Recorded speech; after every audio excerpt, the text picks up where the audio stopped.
WBC Super Lightweight number 1 contender na si Sandor Martin, pumirma na sa Top Rank promotion ni Bob Arum. Magandang pagkakataon ito para kay Sandor Martin dahil hawak din ng Top Rank si WBO Super Lightweight Champion Teofimo Lopez. Mandatory si Sandor Martin sa WBC Super Lightweight title ni Devin Haney. Kahit na natalo si Devin Haney kay Ryan Garcia, hindi pa rin tinanggal kay Haney ang WBC belt na hawak niya. Kung sakaling mag-utos ang WBC na kailangan idepensa ni Devin Haney ang titulo laban sa mandatory challenger na si Sandor Martin, kung sakaling manalo si Sandor Martin, pwede ulit ikasa ni Bob Arum ang rematch sa pagitan ni Teofimo Lopez at Sandor Martin. Kung dati minor title ang nakataya, ngayon dalawang major title na ang nakataya. Unification ng WBO at WBC sa Super Lightweight Division.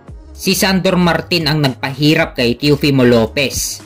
Pinabagsak niya si Lopez ng 2 beses pero hindi counted yung pangalawang knockdown ni Lopez. Kaya maganda kung mabigyan ulit ng pagkakataon si Sandor Martin na makakalaban si Teofimo Lopez para sa isang unification fight.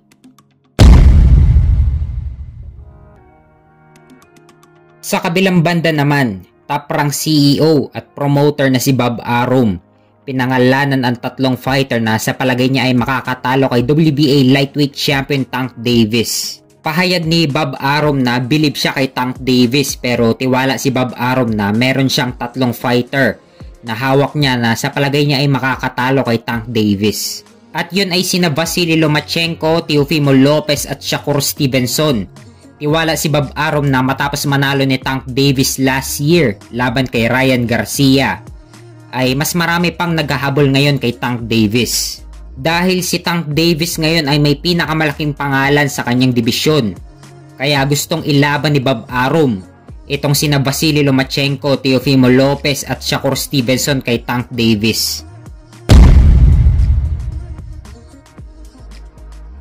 Sa kabilang banda naman, WBA ipinag-utos na maglaban sina heavyweight contender at 2-time heavyweight champion Anthony Joshua versus Martin Bacol para sa isang WBA heavyweight title eliminator. Kung mapapansin sa WBA, hawak ni Manuel Char ang regular WBA at hawak naman ni Alexander Usyk ang Super WBA sa heavyweight division. So kung sa WBA naman, kung sino ang mananalo dito, si Manuel Char ang makakalaban nila. At hindi ang mananalo sa laban ng Alexander Usyk versus Tyson Fury. Kung sakaling si Anthony Joshua ang mananalo, pwede niyang makakalaban ang mananalo sa laban ng Usyk versus Fury. Dahil mandatory si Joshua sa WBC ni Tyson Fury.